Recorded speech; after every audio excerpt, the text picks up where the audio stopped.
Very good morning students, myself Mr. Pankaj Singh, your SS teacher. Today in this video we are going to discuss agriculture and industries, your chapter 14th remaining part. अभी तक हम लोगों ने discuss क्या किया? Small scale industry, cottage industries पे हम लोग थे. एग्रीकल्चर के बारे में we have already discussed about agriculture in previous videos. कुछ प्रीवियस वीडियोज़ में हम लोगों ने एग्रीकल्चर के बारे में डिस्कस कर लिया है. अब हम लोग इंडस्ट्रीज़ पे डिस्कशन कर रहे थे. Cottage industries I have already explain in the last video. पिछले वीडियो में मैंने कॉटेज इंडस्ट्रीज़ के बारे में बताया था. That is a very small scale industry that is setup at Holmes also, जिसे हम घर पे भी स्थापित कर सकते हैं, घर पे भी कर सकते हैं. वो कॉटेज इंडस्ट्रीज़ में आता है. Now we are going to discuss at page number 107 small scale industry. छोटे पैमाने पे जो कारखाने होते हैं. Small scale industries employ more number of people as compare to cottage industries. जब हम कॉटेज इंडस्ट्रीज से कंपेयर करते हैं, तुलना करते हैं स्मॉल स्केल इंडस्ट्रीज की, तो उसमें कॉटेज इंडस्ट्रीज की अपेक्षा अधिक वर्कर्स की या एम्प्लॉयज़ की ज़रूरत पड़ती है. दे यूज़ सिंपल मशीन्स. इनमें सामान्य मशीनों का प्रयोग किया जाता है. Workers work at a small factory. कार्यकर्ता, काम करने वाले कामगार जो होते हैं वो छोटी सी फैक्ट्री में काम करते हैं. Small scale industries include making utensils. Small scale industry में जो आते हैं वो क्या होते हैं? मेकिंग यूटेंसिल्स, बर्तन बनाना. होजियरी गारमेंट्स, कपड़े बनाना, छोटे मोटे अंडर गारमेंट्स वगैरह जैसे. इलेक्ट्रिकल एंड प्लास्टिक गुड्स, बिजली से संबंधित और प्लास्टिक के सामान तैयार करना, ये स्मॉल स्केल इंडस्ट्री में आते हैं. Small scale industries can be easily setup in villages and suburbs. Small scale industries को आसानी से स्थापित किया जा सकता है. सबर्ब्स मतलब छोटे कस्बों या there by generating employment opportunities for people. साथ ही साथ लोगों को, ढेर सारे लोगों को रोज़गार भी, एम्प्लॉयमेंट भी दे सकते हैं, रोज़गार के अवसर प्रदान कर सकते हैं. लिविंग हियर, जो वहाँ पे रहते हैं. This prevents the migration of population. ये प्रिवेंट करता है, बचाता है. किस चीज़ को रोकता है? द माइग्रेशन, स्थानांतरण. जो लोग यहाँ से वहाँ कमाई के लिए चले जाते हैं, एक जगह से दूसरे जगह मूव करते रहते हैं पैसा कमाने के लिए, अपनी लिविंग को अर्न करने के लिए. उन्हें दूर नहीं जाना पड़ता. इसमें रोक लगती है क्योंकि उनको एम्प्लॉयमेंट, वर्क वहीं पे मिल जाता है, काम वहीं मिल जाता है, लिवलीहुड वहीं पे मिल जाती है. To cities in search of work. जो लोग शहरों में काम की तलाश में जाते हैं उनको वहीं पे रोज़गार मिल जाता है, एम्प्लॉयमेंट मिल जाता है, इसलिए वो बाहर नहीं जाते हैं. इस पर भी प्रिवेंशन लगती है, रोक लगती है. लार्ज स्केल इंडस्ट्रीज़ पे आते हैं अब. Industries where goods are manufactured on very large scale. ऐसे कारखाने जहाँ पे बहुत बड़े पैमाने पे सामान बनाए जाते हैं. With the help of big machines, बड़े बड़े मशीनों की सहायता से. थाउजेंड्स ऑफ वर्कर्स, हज़ारों कर्मचारियों की सहायता से. And a large amount of money, और बहुत अधिक पैसे के साथ.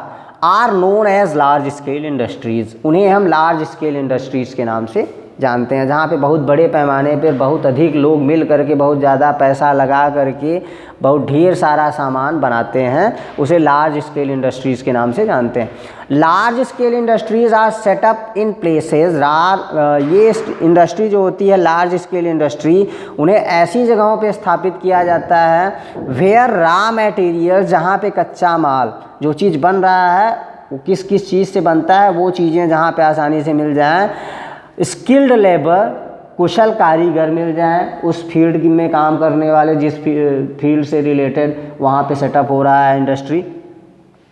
एंड सोर्सेज ऑफ पावर, और बिजली का स्रोत आर इजीली अवेलेबल, आसानी से उपलब्ध हो, ऐसी जगह पे लगते हैं. लार्ज स्केल इंडस्ट्रीज़, बड़े कारखाने आर बीइंग सेटअप, स्थापित किए जा रहे हैं इन इंडिया, भारत में. बिकॉज, क्योंकि a large number of good quality products, बहुत अधिक मात्रा में अच्छे क्वालिटी के, अच्छे गुणवत्ता वाले जो प्रोडक्ट्स हैं, उत्पाद हैं, कैन बी प्रोड्यूस्ड, उन्हें उत्पादित किया जा सके. इकोनॉमिकली, मतलब आर्थिक रूप से भी, कम पैसे में. एंड क्विकली, और अधिक मात्रा में, तेज़ी के साथ. Some of the important large scale industries in India are as follows. Bharat में स्थापित कुछ लार्ज स्केल इंडस्ट्रीज़ में निम्नलिखित आते हैं। कौन कौन से? नंबर 1 दिया है कॉटन टेक्सटाइल मिल्स, मतलब कपास या रुई से बनने वाले कपड़ों का मिल कारखाना, लोकेटेड एट मुंबई, जो कि मुंबई में है, अहमदाबाद, बेंगलुरु, कोयम्बटूर, मदुरई, कोलकाता, वाराणसी एंड पानीपत, जो यहाँ पे हैं, इन जगहों पर स्थापित हैं कॉटन टेक्सटाइल मिल्स। हियर यहाँ the cotton obtain from the cotton plant, cotton जो है कपास, उसे काटन के प्लांट से, कपास के पौधे से प्राप्त किया जाता है। Is changed into cotton clothes, और उसे काटन के कपड़े में बदल दिया जाता है, काटन का कपड़ा बनाया जाता है, क्लॉथ बनाया जाता है उससे। The black soil found in Gujarat, Gujarat में जो काली मिट्टी पाई जाती है, एंड महाराष्ट्र, और महाराष्ट्र में, is ideal for growing cotton, वो काटन के मतलब कपास को उगाने के लिए, उसके उत्पादन के लिए काफ़ी अच्छी होती है। नेक्स्ट है सिल्क टेक्सटाइल मिल्स, रेशम के कपड़े का कारखाना, आर लोकेटेड एट मैसूर, जो कि मैसूर में है, कांचीपुरम, कोयम्बटूर, भागलपुर, मुर्शिदाबाद एंड वाराणसी। सिल्क से बनने वाले कपड़ों का कारखाना यहाँ पे है मैसूर में, कांचीपुरम, कोयम्बटूर, भागलपुर, मुर्शिदाबाद और वाराणसी में। Turn the page over. Woollen textile mills, ऊनी कपड़े बनाने वाले कारखाने, आर लोकेटेड एट लुधियाना, ये लुधियाना पंजाब में जो है, अमृतसर, पानीपत एंड श्रीनगर, इन जगहों पे पाए जाते हैं। जूट मिल्स, जूट मतलब जिससे बोरे बनते हैं, गेहूँ रखने वाला बोरा जो ब्राउन कलर का होता है, उसके प्लांट को जूट बोलते हैं, जिससे वो बनता है। Are located in and around Kolkata, ये कोलकाता के में और उसके आसपास स्थित हैं। बिकॉज, क्योंकि the soil and climate of West Bengal, क्योंकि वहाँ वेस्ट बंगाल की मिट्टी और वहाँ का जो मौसम है, आर मोस्ट सूटेबल, सबसे अधिक उपयुक्त है फॉर ग्रोइंग जूट, जूट का उत्पादन करने के लिए, उसे उगाने के लिए। Next iron and steel plants, iron, लोहे और स्टील से बनने वाले कारखाने, सामान बनाने वाले कारखाने, are located at Jamshedpur, Jamshedpur में है, भिलाई, बोकारो, दुर्गापुर, राउरकेला एंड विशाखापट्टनम, और विशाखापट्टनम, इतनी जगहों पर आयरन एंड स्टील के प्लांट्स हैं। Such plants are located near iron and coal mines, ऐसे प्लांट्स जो होते हैं लोहे या कोयले की खदान के पास स्थापित किए जाते हैं। So as to save on the expenses, ताकि खर्चों से बचा जा सके, incurred due to transportation of such heavy raw materials, इतने भारी भरकम कच्चे माल को ढोने में जो पैसा खर्च होता है, उससे बचने के लिए। Sugar mills are located in states, अब नेक्स्ट है शुगर मिल्स, चीनी की मिलें, ये स्थित हैं स्टेट्स वेयर शुगर केन, ऐसे राज्यों में जहाँ पे शुगर केन, गन्ना इज़ कल्टिवेटेड, उत्पादित किया जाता है, ऑन अ लार्ज स्केल, बहुत बड़े पैमाने पर। दैट इज़ उत्तर प्रदेश, वो राज्य हैं जैसे उत्तर प्रदेश, हरियाणा, महाराष्ट्र, तमिलनाडु और पंजाब एट्सेट्रा, ये सब हैं। हैवी इलेक्ट्रिकल गुड्स, बिजली के बड़े बड़े सामान बनाने वाली फैक्ट्रियाँ, जैसे ट्रांसफार्मर्स वगैरह। अब आर लोकेटेड एट गुड़गांव, ये sorry are produced at Bhopal, Ranchi etcetera, ये भोपाल और रांची में है। ऑटोमोबाइल फैक्ट्रीज़, मतलब मोटर गाड़ियों के इंजन या गाड़ियाँ बनाने वाले फैक्ट्रियाँ, आर लोकेटेड एट गुड़गांव, ये गुड़गांव में है, Pune, Chennai etcetera. Chennai is known as the Detroit of India, Chennai को भारत के डेट्रॉइट के नाम से जाना जाता है, because of the numerous automobile manufacturing industries located here, क्योंकि यहाँ पे बहुत अधिक संख्या में मोटर गाड़ियाँ बनाने वाली फैक्ट्रियाँ स्थित हैं। Ships are built at the shipyards of Visakhapatnam, Kochi and Mumbai, ships जहाज़ जो हैं वो शिप यार्ड्स में बनाए जाते हैं, विशाखापट्टनम के, कोची के और मुंबई के। नेक्स्ट है aeroplanes are made at Bengaluru, Hyderabad etcetera, aeroplanes जो कि बेंगलुरु और हैदराबाद एट्सेट्रा में बनाए जाते हैं। नेक्स्ट एंड लास्ट है ऑयल रिफाइनरी, तेल शोधन कारखाना, जहाँ पे तेल को शोधित किया जाता है। Is where crude oil extracted, वो वहीं पर होता है जहाँ पे क्रूड ऑयल मीन्स कच्चा तेल एक्सट्रैक्टेड ज़मीन से निकाला जाता है, फ्रॉम द सी, समुद्र के नीचे से। इज़ प्योरीफाइड, उसे शुद्ध किया जाता है, इनटू पेट्रोल, पेट्रोल में, डीजल एट्सेट्रा आदि कई चीज़ें उससे बनाई जाती हैं। फॉर यूज़ इन ऑटोमोबाइल, जिसे हम मोटर गाड़ियों में यूज़ कर सकते हैं। They are located in Assam, ये कारखाने असम में हैं, आंध्र प्रदेश, गुजरात एंड महाराष्ट्र, इन जगहों पे हैं। Other important industries in India are cement, fertilisers, electronic goods, machine tools, chemicals etcetera.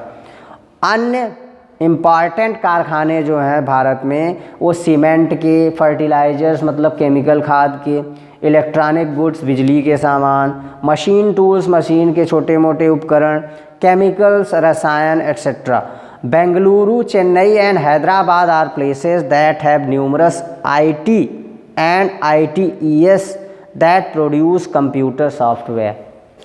Bengaluru, Chennai और हैदराबाद ऐसे स्थान हैं जहाँ पे असंख्य, न्यूमरस, ढेर सारे IT मतलब इंफॉर्मेशन टेक्नोलॉजी या कंप्यूटर से रिलेटेड, एंड ITES मतलब information technology enabled services that produce computer software हैं, जो कि कंप्यूटर के सॉफ्टवेयर को बनाने का कार्य करते हैं। इंडस्ट्रियलाइजेशन, औद्योगिकरण, हैज़ मेड आवर कंट्री, औद्योगिकरण ने, इंडस्ट्रियलाइजेशन ने हमारे देश को बना दिया ऑलमोस्ट सेल्फ इनसफिशिएंट, लगभग पूर्ण रूप से आत्मनिर्भर, सेल्फ सफिशिएंट, आत्मनिर्भर। It is essential for the overall progress of the nation, और यही किसी भी देश, किसी भी राष्ट्र के संपूर्ण विकास के लिए बहुत आवश्यक तत्व होता है। नाउ लेट्स रिकैप, हमने क्या क्या सीखा। Number 1, the practice of cultivating the land for growing crops on a large scale is non an agriculture. क्या एग्रीकल्चर क्या होता है? Practice of cultivating the land, ज़मीन का यूज़ करना, फॉर ग्रोइंग क्रॉप्स, फसल उगाने के लिए, ऑन अ लार्ज स्केल, बहुत बड़े पैमाने पर ज़मीन का उपयोग फसल उगाने के लिए करना एग्रीकल्चर कहलाता है। इसमें food, cash and beverage crops are some of the types of crops. फसलें कितनी तरह की होती हैं? Food crops, cash crops, beverage crops, ये सब कुछ तरह की फसलें हैं।